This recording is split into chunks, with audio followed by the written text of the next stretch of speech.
દુનિયા તો બોટલમાં ઉતરવા તૈયાર છે, બોટલમાં ઉતારનારો જોઈએ. BZ ગ્રુપ બાદ હવે કેસર ગ્રુપે કેટલાયને નવડાવી દીધા છે. વાત છે સાબરકાંઠાની, જ્યાં BZ ગ્રુપ બાદ હવે કેસર ગ્રુપને તાળા લાગી ગયા છે.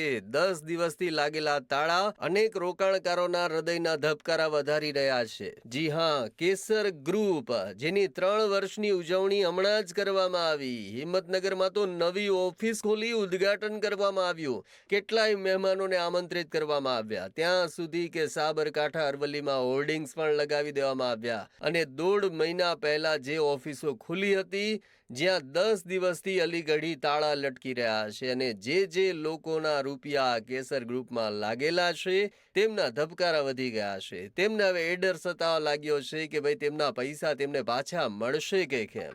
આમ BZ ગ્રુપે તો અનેક લોકોનું મુંડન કરી નાખ્યું. હવે કેસર ગ્રુપ આ જ કેટેગરીમાં આવ્યું છે. આમ આગામી દિવસોમાં હવે BZ ગ્રુપની સાથે સાથે કેસર ગ્રુપના પણ કાંડ સામે આવશે, કાંડ સાંભળવા મળશે, તો નવાઈની વાત નથી.